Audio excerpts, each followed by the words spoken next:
পূর্ব কলকাতার জলাভূমি আন্তর্জাতিক স্বীকৃতিপ্রাপ্ত ওয়েটল্যান্ড, সেই পূর্ব কলকাতার জলাভূমিতে বাম আমল থেকেই বেআইনি নির্মাণ তখন বন্ধ হয়ে গেছিল হাইকোর্টের নির্দেশে, কিন্তু এরপর আদালতের নির্দেশ সত্ত্বেও পরের পর জলাভূমিতে বেআইনি নির্মাণ।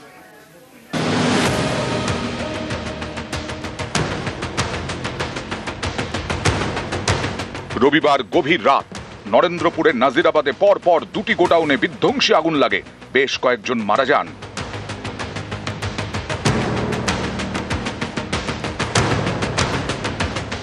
অভিযোগ, নাজিরাবাদের এই দুটি গোডাউনই পূর্ব কলকাতার জলাভূমি ভরাট করে তৈরি। পূর্ব কলকাতার জলাভূমি ভরাট করে বেআইনি নির্মাণের অভিযোগ নতুন নয়, সেই বাম আমল থেকে শুরু। সালটা 1991, পশ্চিমবঙ্গে তখন বামফ্রন্ট সরকার, মুখ্যমন্ত্রী জ্যোতি বসু। অভিযোগ, সেই সময় নাজিরাবাদের খেয়াদহ পঞ্চায়েত এলাকায় একটি জলাভূমিতে পাঁচিল তোলা হয় ওয়ার্ল্ড ট্রেড সেন্টার তৈরি করা হবে বলে। এ নিয়ে জলগড়ায় কলকাতা হাইকোর্টে, আদালতের নির্দেশে নির্মাণ কাজ বন্ধ হয়ে যায়।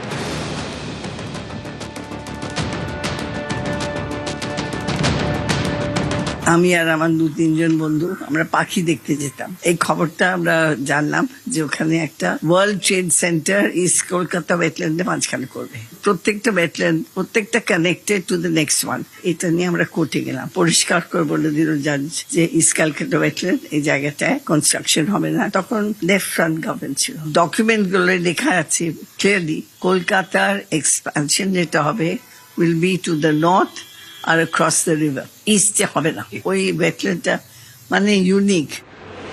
2002 ইরানের তেহরানের রামসায় কনভেনশন হয়, সেখানে বিশ্বের সব জলাজমি বাঁচানোর সিদ্ধান্ত নেওয়া হয়। পূর্ব কলকাতার এই জলাভূমি আন্তর্জাতিক ওয়েটল্যান্ড স্বীকৃতি পায়, সেই জলাভূমি ভরাট করেই চলছে দেদার নির্মাণ। অভিযোগের পেছনে রয়েছে স্থানীয় রাজনৈতিক প্রভাবশালীরা। তাদের মদতেই দিনে দুপুরে চলে জলাজমি ভরাট।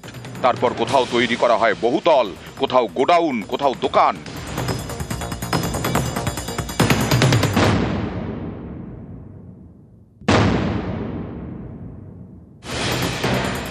এই দেখুন স্যাটেলাইট ছবি 1985 সালের।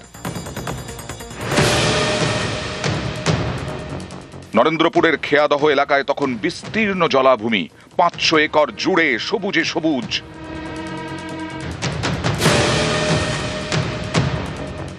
ধীরে ধীরে ছবিটা বদলাতে শুরু করে, একটু একটু করে জলাভূমিতে বেআইনিভাবে গজিয়ে উঠতে থাকে নির্মাণ।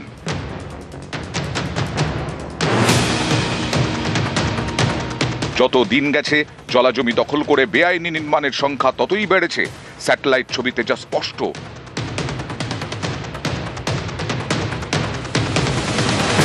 সবুজ ধ্বংস করে একের পর এক নির্মাণ।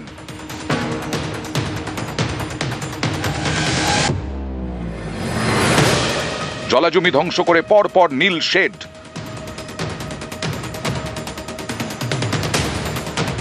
আরো একবার দেখুন পূর্ব কলকাতার জলাভূমি 1985 সালে কি ছিল আর এখন 2026-এ কি হয়েছে।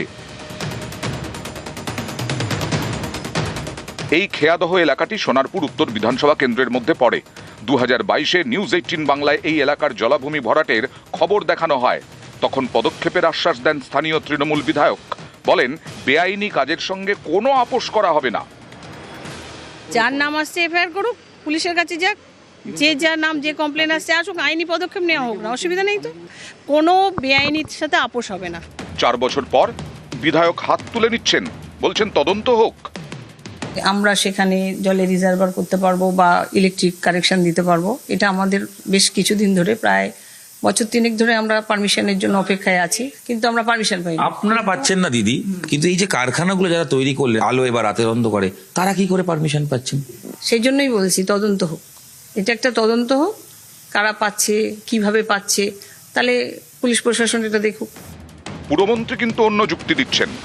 এটা যেটা দেখেছে এটা 2006 থেকে আছে, তারও আগের থেকে আছে। এখন আমাদের এনভায়রনমেন্ট মিনিস্ট্রি অলরেডি একটা ম্যাপ ড্র করেছে। সেই ম্যাপের মধ্যে যদি কোনো ইলিগাল কনস্ট্রাকশন থাকে সেটা কর্পোরেশনকে অনেক সময় বলেন, আমরাও ভেঙে দিই। আমার মনে হয় না যে এখন নতুন করে জলাভূমি ভরাট করার সাহস কেউ পাবে। যেগুলো আছে সেগুলো সব পুরনো আছে। 1991 সালেও ইস্ট কলকাতা ওয়েটল্যান্ড ভরাটের চেষ্টা হয়েছিল। তবে সেই সময় কয়েকজন পরিবেশকর্মী, পরিবেশবিদ তারা হাইকোর্টে মামলা করেন এবং 1992 সালে হাইকোর্টের রায়ে সেই কাজ স্থগিত হয়ে যায় এবং সেই রায়ে বলা হয় পুরো জলাভূমিটা সংরক্ষণ করতে হবে এবং তার এলাকা নির্দিষ্ট করে চিহ্নিত করতে হবে। তবে 2026-এ এসেও সেই কাজ আজ পর্যন্ত হয়নি। ক্যামেরায় খোকন দাসের সাথে ইরন রায় বর্মন, নিউজ 18 বাংলা। নাজিরাবাদে দুটো গোডাউনে বিধ্বংসী আগুন, পুড়ে ছাই বহু মানুষ, আর এবার গ্রেফতার ওয়াও মোমোর ম্যানেজার, ডেপুটি ম্যানেজার।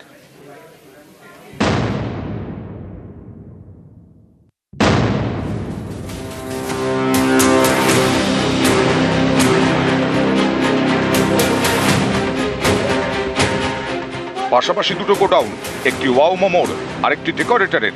গত রবিবার গভীর রাতে এই দুটো গোডাউনে বিধ্বংসী আগুন লাগে, বেশ কয়েকজন ঝলসে মারা যান।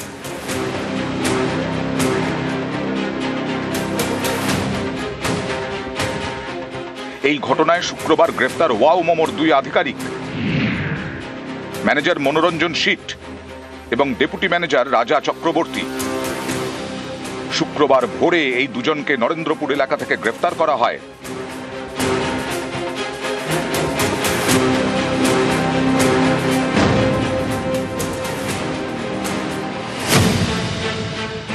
বিধ্বংসী আগুনে যারা মারা গেছেন তাদের বাড়িতে এখন হাহাকার। সেই স্বজনহারাদের সামনে রেখে বৃহস্পতিবার দায় এড়ানোর চেষ্টা করে ওয়াও মোমো। রুবি মোড়ে তাদের অফিস, সেখানেই ডাকা হয় মৃতদের পরিজনদের। তাদের অফিসের সামনে রাস্তায় বসিয়ে করানো হয় সাংবাদিক বৈঠক। ডেকোরেটরের গোডাউনের কোর্টে বল ঠেলে ওয়াও মোমো কর্তৃপক্ষ চেষ্টা করে দায় ঝাড়ার। এর পরদিনই পুলিশের জালে ওয়াও মোমোর 2 আধিকারিক। এদিনই ধৃতদের তোলা হয় বারুইপুর আদালতে। তাদের 5 দিন পুলিশ হেফাজতে রাখার নির্দেশ দিয়েছেন বিচারক। গোডাউনে বিধ্বংসী আগুনের ঘটনায় এর আগে ডেকোরেটর সংস্থার মালিক গঙ্গাধর দাসকে গ্রেফতার করে পুলিশ। নিউজ 18 বাংলা। নরেন্দ্রপুরের আগুনে তমলুকের ছাত্র নিখোঁজ। তমলুকের একাদশ শ্রেণীর ছাত্র নরেন্দ্রপুরের আগুনেই নিখোঁজ। এখনো পর্যন্ত যা জানা যাচ্ছে, এই ছাত্র দেবাদিত্য দিনদাতার নাম। বাড়িতে বাইকের আবদার করে, ছেলেকে বাইক কিনে দেননি বাবা মা, বাইকের টানে বাড়ি থেকে পালিয়ে চাকরি। নরেন্দ্রপুরে কাজে যোগ দেবাদিত্য দিনদার। ডেকোরেটর্স সংস্থায় ফুলের কাজ করত দেবাদিত্য। আগুনের পর থেকে নিখোঁজ তমলুকের স্কুল ছাত্র। ছেলের খোঁজ না পেয়ে উৎকণ্ঠায় পরিবার। শেষ ফোনে বাড়ি ফিরে পরীক্ষায় বসতে রাজি হয় কিশোর। ছেলের বাড়ি ফেরার অপেক্ষায় অসহায় মা বাবা। আমার ওর একটা বন্ধু ফোন করছে, বলে জানো জেঠু, দেবু যে সে কোথায় রামানন্দের কাছে গেছে দেখা করতে, সে তার গোডাউনে কি আগুন লেগেছে। আমি বলি কোথায় কি রামানন্দ, তুমি খুঁজলো, রামানন্দ মরেইছে। আমি যা বলছে মরেইছে, আমি সঙ্গে সঙ্গে ছুটে আসছি ও রামানন্দের বাবার কাছে। রামানন্দের বাবা বলে, হ্যাঁ রে মোর বেটা মরেইছে, তোর বেটা কি ওখানে ছিল? আমি বলি হ্যাঁ, তোমার বেটার কাছে কি দেখা করতে গিয়ে হলো তো? বলে হ্যাঁ, ওখানে দেখা করতে আসছিল, তাহলে সেও মারা গেছে। তাহলে আমার একটাই ছেলে, হ্যাঁ 11-এ পড়তো, আর্টসে পড়তো। আমাকে রাত্রে বলছে, মা আমি কাজে যাবো। করছি কেন কাজ করতে যাবি, আমার কিসের অভাব, তুই কেন যাবি? আমি যাই, 2-3 দিন লোক ডাকতিছে, আমি যাব, চলে আসবো। সকালবেলা উঠে বাবা বকবে বলে বাবাকে বলে উনি কি ছুটা দৌড়া ঘুরা গিয়ে চলে গেছে। করছি কার সঙ্গে যাচ্ছু, কি ব্যাপার, আমরা বকাবকি তাদেরকে করবো বলা বলতো নি। সেই গোডাউনে শুয়ে পড়ছে, আর কথা বলেনি। বন্ধুদের সঙ্গে নাকি রাত্রি 1:30টার সময় কথা বলছে।